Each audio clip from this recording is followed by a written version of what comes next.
Hello, good morning everyone. मैं एक health coach के रूप में काम करता हूं और इंडिपेंडेंट हर्बल लाइफ डिस्ट्रीब्यूटर हूं। हर्बल लाइफ ने हमारे को बताया है कि हमारा जो हेल्थ का फार्मूला है 80 और 20 का होता है। यानी 80% हमें सही खाना खाना है, पोषण वाला खाना, न्यूट्रिशन वाला खाना, और 20% हमारे शरीर को वर्कआउट देना भी ज़रूरी है। ये ज़रूरी पार्ट हमारे को बताया गया है, ये समझना है। अब क्या हम कसरत से पूरा रिजल्ट ले सकते हैं? नहीं। कसरत से केवल और केवल हम शरीर को एक्टिव बना सकते हैं, लचीला बना सकते हैं, हमारे शरीर को आकार अच्छा दे सकते हैं। यहाँ तक कि हमारे शरीर में जो खाना नहीं पचा है उसको पचाने के लिए हम कसरत का सपोर्ट ले सकते हैं, और जो नहीं पचा है वो शरीर से बाहर निकालने के लिए जब हम कसरत करते हैं तो वो शरीर से गंदगी बाहर आती है। तो कसरत का रोल केवल इतना ही रहता है, शरीर से वज़न कम करने के लिए कसरत का कोई रोल नहीं है। ओके। हमारा खाना पीना हमारे मोटापे को बढ़ाता भी है और हमारे मोटापे को कम भी करता है।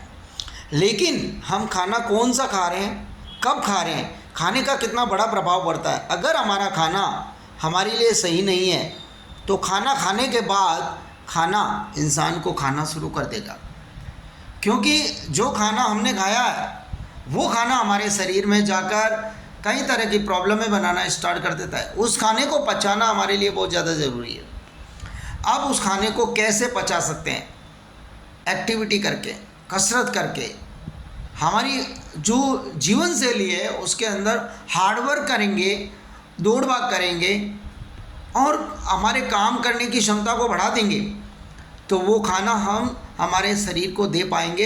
अन्यथा वो जो खाना हमने खाया है और खाने के अंदर जो मिर्च मसाले हैं, जो तेल है, जो चीनी है, अब चीनी भी एक सक्रालोस होती है और एक सैक्रिन होती है, शर्करा जिसको कहते हैं। अगर शर्करा है तो उसको पचने में बहुत लंबा समय लगता है, यानी हमारे शरीर की जठर अग्नि अगर अच्छी नहीं है तो वो चीनी व तेल व मैदा रूपी आटा हमारे शरीर के अंदर के काम करने वाली कोशिकाओं को काम करने से रोकती है। अगर हमने खाना ऐसा दिया है जो हल्का हो, हल्का किसको कहते हैं? हम चावल को हल्का नहीं कहते हैं, हम ऐसा खाना जो जल्दी पचे, जिनको पचने की क्षमता बहुत कम हो, बहुत आसानी से पच जाए, वो खाना खाकर हम हमारे शरीर को हेल्थी बना सकते हैं। आपने देखा होगा कि एक पसीने से, गर्मी से लथपथ व्यक्ति को अगर ठंडी हवा मिलती है तो उसे सुकून महसूस होता है, अच्छा लगता है। इसी प्रकार से हमारा खाना हमारे शरीर के अंदर एक ऊर्जा बनाता है, एक गैस बनाता है, और वो गैस हमारी कोशिकाओं को मिलती है तो उससे वो कोशिकाएं एक्टिव होती है और ज़िंदा होती है और उसकी काम करने की क्षमता बढ़ जाती है। और जब उसकी काम करने की क्षमता बढ़ जाती है तो हमारा शरीर स्वस्थ होने लगता है, एक्टिव होने लगता है, प्रॉब्लम से बाहर आता है, और हमारे शरीर के अंदर से जो गंदगी है वो ऑटोमेटिकली बाहर आना स्टार्ट हो जाती है।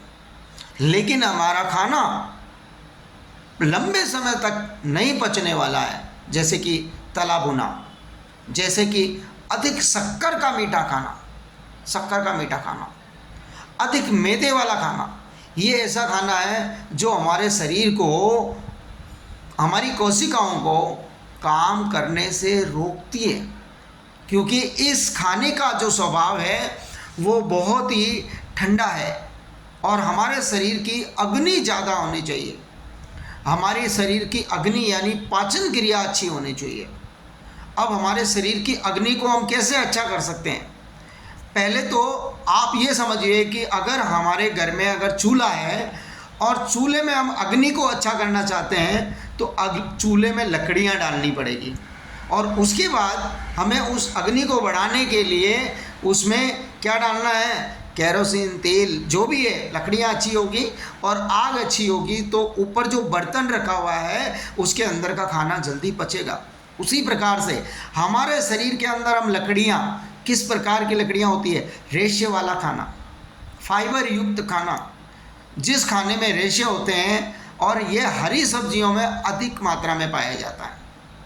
और अगर हरी सब्जियां हम खाते हैं और हमारे शरीर के अंदर ये लकड़ियां डालने के बाद उसमें आग लगनी चाहिए, आग लगाने के लिए हमें काम करना पड़ेगा, हमारे शरीर से काम करने की क्षमता को बढ़ाना पड़ेगा, दौड़ भाग अधिक करनी पड़ेगी, एक्टिविटी अधिक करनी पड़ेगी। इससे उस खाने का जब जब वो अंदर पचेगा, गलेगा और उस खाने से जो गैस बनेगी वो गैस हमारी कोशिकाओं को वापस से जिंदा करेगी। उस गैस का नाम है नाइट्रिक ऑक्साइड गैस। और नाइट्रिक ऑक्साइड हमारी बॉडी की टूट फूट को वापस से रिपेयर करता है, हम अपने आप को स्वस्थ और हेल्थी बना पाते हैं। मेरी लैंग्वेज भले ही मारवाड़ी हो लेकिन आपके समझ में आनी चाहिए। अगर आपको समझ में नहीं आएगा ना, फिर एक चीज़ आपको समझ में आ जाएगी कि डॉक्टर के पास जाना है और गोलियां खाना है, और नहीं तो आप यहाँ पर यह सीखोगे कि खाना कौन सा खाना है और खाने को कैसे पचाना है।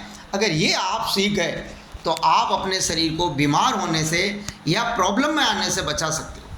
शरीर कब खराब होता है? जब हमें ये मालूम नहीं कि ये खाना हम खा रहे हैं, ये खाना हमें खाने वाला है।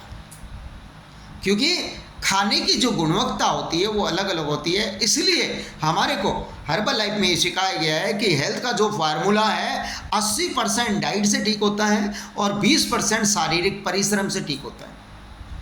तो 80% डाइट कौन सी लें? ऐसा खाना जो शरीर में खाने के बाद आसानी से गल जाता है। अब मैं एक उदाहरण देता हूँ। चने की दाल पचने में और गलने में बहुत लंबा समय लेती है, और मूंग की दाल उसका स्वभाव बहुत हल्का होता है, बहुत इतना हल्का होता है कि उसको पचने में ज़्यादा समय नहीं लगता है, उसको गलने में ज़्यादा समय नहीं लगता है। और जब वो गलेगी या शरीर को मिलेगा तब उसके अंदर जो गैस बनेगी वो गैस भी हमारे शरीर को पुनर्जीवित करती है, कोशिकाओं को वापस से बनाती है, हेल्थी बनाती है। अब ज़्यादातर हमारे शरीर को जो ताकत देता है वो चने की दाल देगी, लेकिन हमारे शरीर को जो स्वस्थ बनाएगी वो मूंग की दाल बनाएगी। इन चीज़ों के लिए हमें अगर समझना है कि हम अगर ज़्यादा एक्टिविटी नहीं कर पा रहे हैं तो हमें कौन सी दाल खानी है, कौन सा खाना खाना है। केवल दाल ही नहीं, कौन सा खाना खाना है, खाना ही। दाल का एक एग्जाम्पल था, जिस प्रकार से हम मैदे वाला खाना खाते हैं और गेहूं के मोटे आटे वाला खाना खाते हैं, यानी फाइबर युक्त चौकर वाला खाना खाते हैं जिसमें फाइबर अधिक होता है, वो खाना हमारे शरीर को अच्छी नाइट्रिक ऑक्साइड बना के देता है, अच्छी ऊर्जा प्रदान करता है, अच्छा गैस बना के देता है। और अगर हमारा खाना पीना 80% ठीक कर लेते हैं, इसीलिए हम कोच के संपर्क में आए तो कोच हमें ये गाइड करता है कि आपके शरीर के स्वभाव के अकॉर्डिंग अभी आपको और मौसम के अनुसार अभी आपको किस प्रकार का खाना खाना चाहिए और इस खाने को कितनी बजे खाना है, कितनी मात्रा में खाना है, ताकि हमारा शरीर अंदर जो प्रॉब्लम बन चुकी है उसको रिकवर कर सके। अच्छा कोच जानकार अनुभवी है तो वो क्या करेगा, आपके खाने को ठीक करेगा, आपकी भोजन की थाली को ठीक करेगा, उसका टाइम टेबल ठीक करेगा और आपको आपके शरीर में जितनी भी प्रॉब्लमें बन रही है उससे वो बाहर निकाल देगा।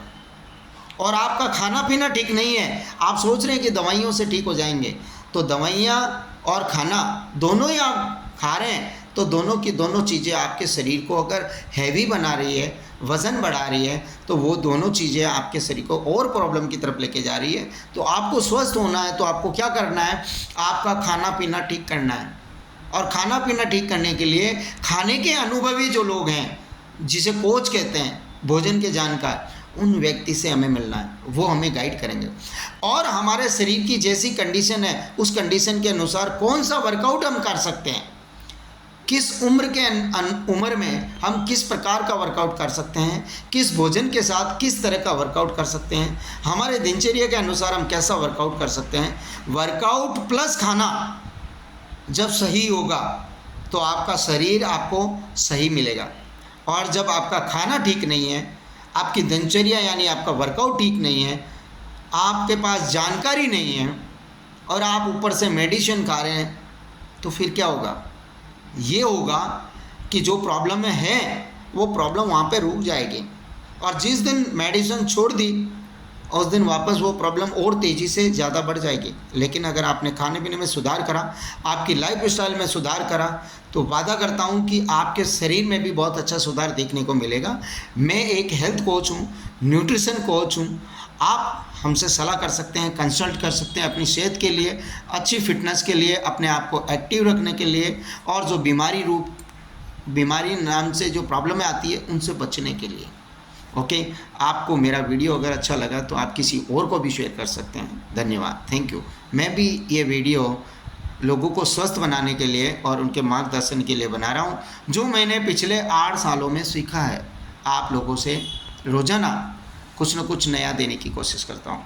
आप मदद कर सकते हैं उन लोगों की जो लोग स्वस्थ होना चाहते हैं। Best of luck, thank you.